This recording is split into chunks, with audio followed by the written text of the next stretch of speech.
আমলনামায় অনেক গুনাহ জমা হোক। তুমি ধূমপান করেছো, তুমি গান শুনেছো, তুমি অন্যায় কাজ করেছো। যুবকদের বলছি, বিশেষ করে তোমার আমলনামায় শত গুনাহ জমা হবে। যৌবনের উচ্ছলতা উচ্ছৃঙ্খলতায় কিছু পাপ হবে, হতাশ হওয়ার কিছু নেই। তবে নামাজ কাজা করার পাপ যেন তোমার আমলনামায় কখনো না ঢোকে।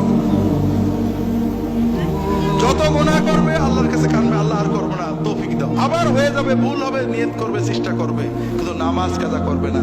খেলার মাঠে ছিলে, ক্রিকেট খেলা দেখছিলে, টিভির সামনে ছিলে, সিনেমা হলে ছিলে, যেখানেই থাকো না কেন ওয়াক্ত হলে নামাজটা আদায় করবে। কিছু যদি না জানো, আজকে থেকে এখন থেকেই নামাজ, কিচ্ছু জানো না, ওযু করবে, দাঁড়িয়ে যাবে। যদি জামাতে পড়ো ইমামের পিছনে, না হলে দাঁড়িয়ে যাও। দোয়া কালাম জানো না, যেখানে জানো না শুধু আল্লাহু আকবার অথবা সুবহানাল্লাহ বলো অথবা লা ইলাহা ইল্লাল্লাহ বলো, এটাতেই নামাজ হয়ে যাবে। তুমি 16 আনা চলবে। তবে পাশাপাশি নামাজটা শিখতে হবে। বিশেষ করে যুবকদের বলবো, নামাজটাকে প্রাণবন্ত করেছে গো মসজিদে যাওয়া। তুই যা করবি কর, কিন্তু মসজিদে আসিস না। এটার নাম ইসলাম নাকি ভাই? ও চুল রেখেছে, দুল পড়েছে, কোনোটা মাকরু, কোনোটা নাজেজ, কোনোটা গুনাহ হবে, কোনোটাই হবে না। কিন্তু সবচেয়ে বড় গুনাহ হলো নামাজ না পড়া, ঠিক না?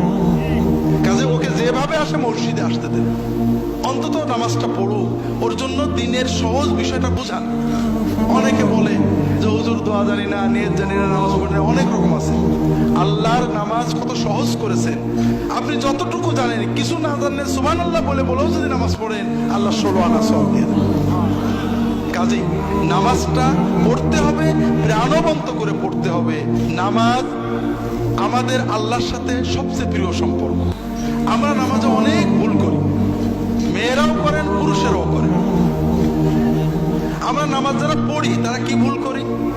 নামাজ পড়ছি, কিন্তু রুকুতে যে কটাস করে উঠে পড়ি, পুরো না দাঁড়িয়ে আবার সেজদায় চলে যাই। সেজদায় যে তাড়াহুড়ো করি, দুই সেজদার মাঝখানে ভালো করে বসি না। এরকম মুসল্লি কি আপনাদের এলাকায় আছে? তো ভাইরা খুব ভালো করে বুঝুন, আপনি সূরা কিরাত জানেন না, নামাজ হবে। আপনি কোন দোয়া জানেন না, নামাজ হবে। আপনার কাপড় নেই, ন্যাংটো হয়ে নামাজ হবে। আপনার পাক কাপড় নেই, নাপাক কাপড়ে নামাজ হবে। কিন্তু রুকু সেজদা আপনি দিতে পারেন, খটোমটো করে দিয়েছেন, নামাজ হবে না। কারণ আপনি মালিকের সামনে গেছেন, প্রধানমন্ত্রীর সামনে গেলে, এমপির সামনে গেলে কত ভক্তির সাথে থাকেন, আর মালিকের সামনে মাথাটা নত করেছেন। আপনি একেবারে হঠাৎ করে উঠে পড়লেন, শান্ত হয়ে দাঁড়ালেন না।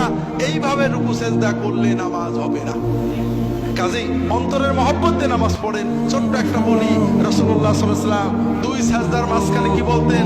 রব্বে গফিরলি। কখনো ওটাই রিপিট করতেন, কখনো বলতেন রব্বে গফিরলি ওয়ারহামনি ওয়ারযুকনি ওয়াহদিনি ওয়াআফিনি ওয়া'ফু আন্নি ওয়াজবুরনি ওয়ারফা'নি।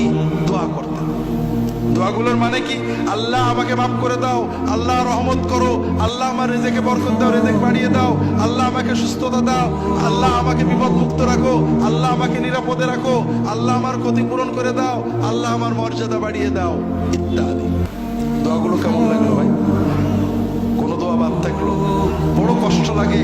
বিপদে পড়লে কত দৌড়ান, কত জায়গায় দৌড়ান, ইনুস খতম করেন, কিন্তু দুই সাজদার মাঝখানে 5টা মিনিট বসে আল্লাহর কাছে সব চেয়ে নেবেন, এটা কপালে জোটে না। কাজেই ভাইরা একটু নামাজটাকে প্রাণবন্ত করে পড়ি। যুবকদের বলবো, তোমাদের সামনের জীবনটা বড় কঠিন। কারণ আন্তর্জাতিক মিডিয়ার মাধ্যমে, আন্তর্জাতিক বাণিজ্যিক সাম্রাজ্যবাদ আমাদের যুবকদের যৌবনকে এক্সপ্লয়েট করে বন্ধু করো, গল্প করো, আড্ডা দাও, এটা করো, সেটা করো দিয়ে তাদের জীবনটাকে ধ্বংস করে দিচ্ছে। যৌবনের 35-40 বছর বুঝতে পারবে না যে কি হারিয়েছো। যখন 60, 70, 80, 90 যাবে তখন বুঝতে পারবে। কিন্তু ব্যাক গিয়ারের মতো কোনো সুযোগ জীবনে নেই। যদি জীবন এবং যৌবন দুটোকেই ভোগ করতে চাও, শুধু যৌবন নয়, তাহলে একটু সচেতন হও। অনেক কথা বলার ছিল, শুধু বলবো যে আর যাই হোক, নামাজ ছেড়ো না কখনো।